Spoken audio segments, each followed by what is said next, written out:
Hello friends, नमस्कार दोस्तों। Knowledge for life group में आपका हार्दिक स्वागत है, वेलकम।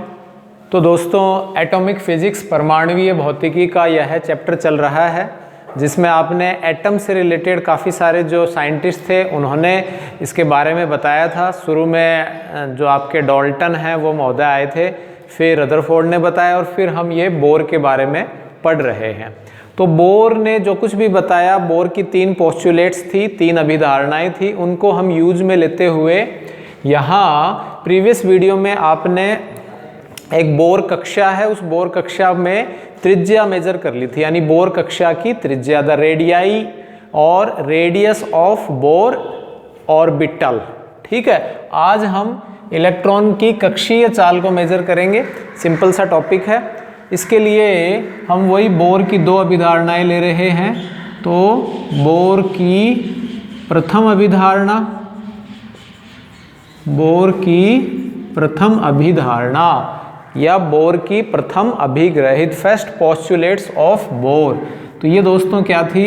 ये थी mv स्क्वायर, ठीक है, और mv स्क्वायर अपॉन r, और इधर था kze square upon r square. तो इधर ये r चला गया और इधर है ये kze स्क्वायर। आई थिंक याद होगा आपको, प्रीवियस वीडियो में आप यह देख सकते हैं।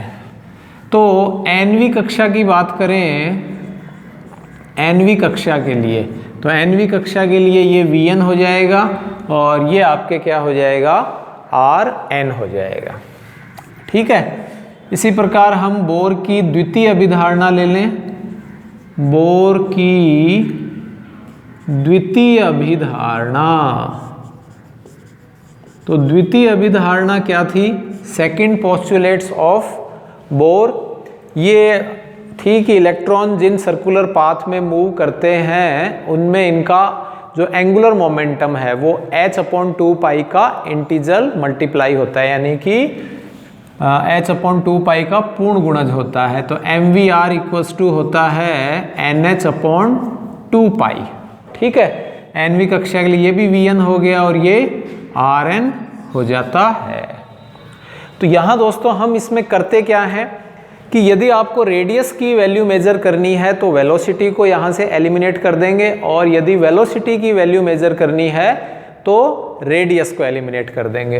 तो यहाँ सिंपल आपको दिखाई दे रहा है, इक्वेशन 1 में हम 2 का यदि डिवाइड कर देते हैं तो rn से rn कैंसिल हो जाएगा और vn की वैल्यू आ जाती है। तो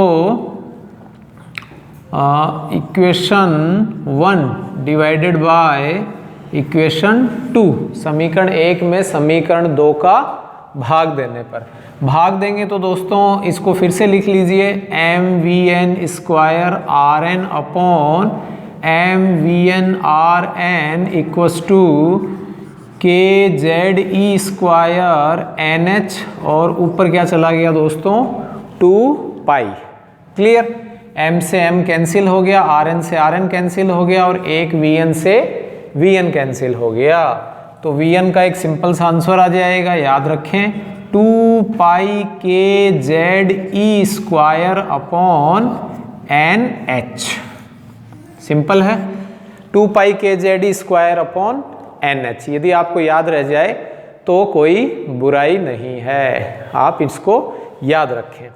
तो इससे दोस्तों यह क्लियर है कि vn जो है वो प्रोपोर्शनल किसके है? z के। बाकी तो सब कांस्टेंट है, और इन्वर्सली प्रोपोर्शनल किसके है? n के। इसके अलावा सब कांस्टेंट है n और z को छोड़कर।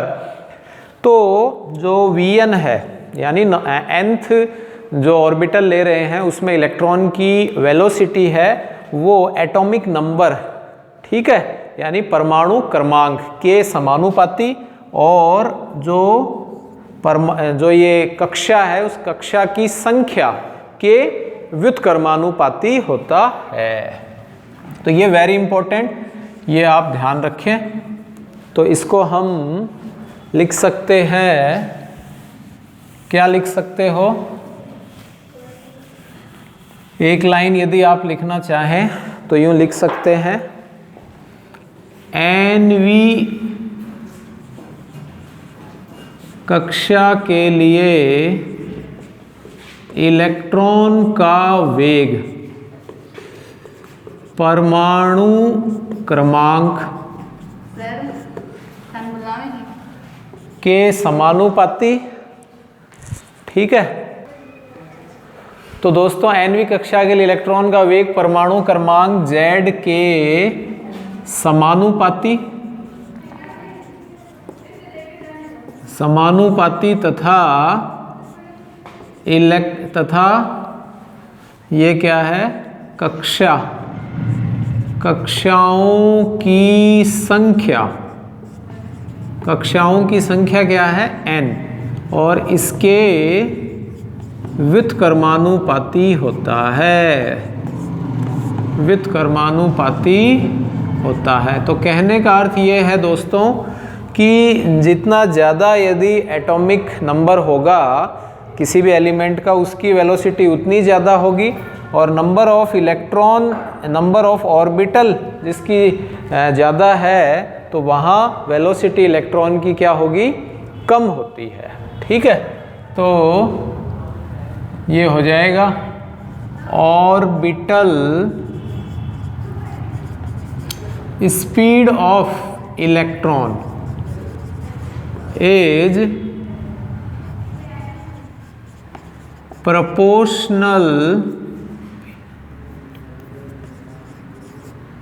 proportional to atomic number and inversely proportional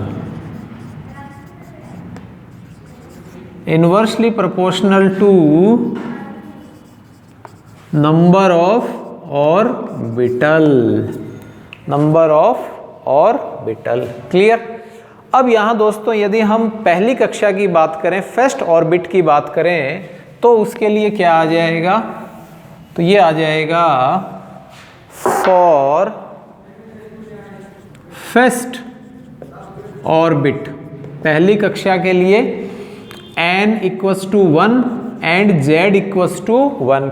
z तो ऑलवेज 1 ही रहेगा दोस्तों, ये आप ध्यान रखें, क्योंकि यहाँ जो हम यह ले रहे हैं ये सारे के सारे हाइड्रोजन एटम के लिए ही हम क्लियर कर रहे हैं।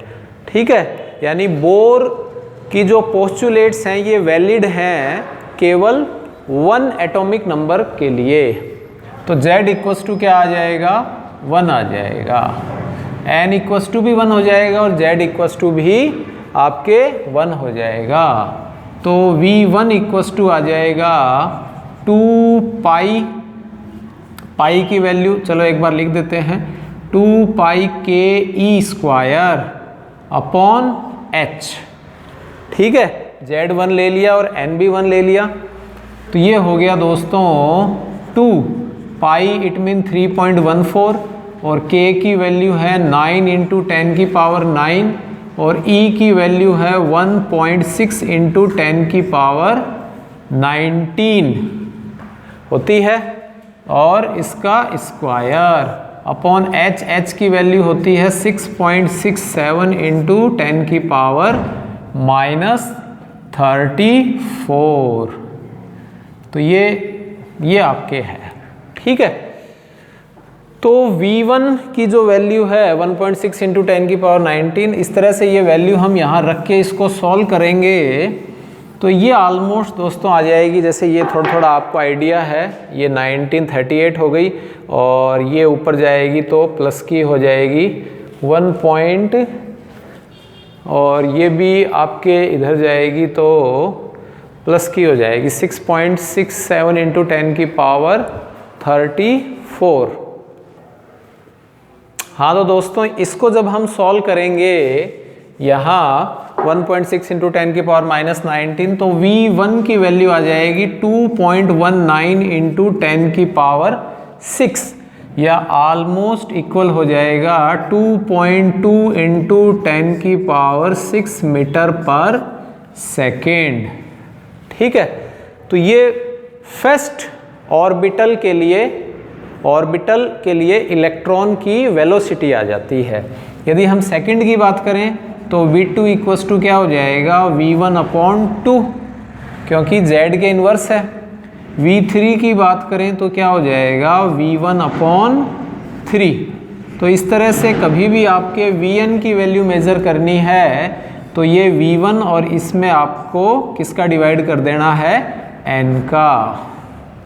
तो ये आपके एक छोटा सा स्टैंडर्ड का सा फॉर्मूला यहाँ आ जाता है। क्लियर।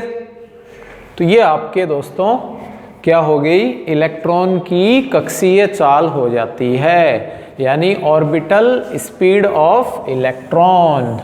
तो आई थिंक ये आपको वीडियो इजीली समझ में आ गया होगा, क्लियर हो गया होगा। एकदम सिंपल सा टॉपिक था। इसमें ये जो वेलोसिटी के आंसर हैं ये थोड़े आपको याद रहें तो कोई इसमें बुराई नहीं है, अच्छे हैं, ध्यान रखें। और चैनल अच्छा लगे तो सब्सक्राइब करें। Thanks for watching.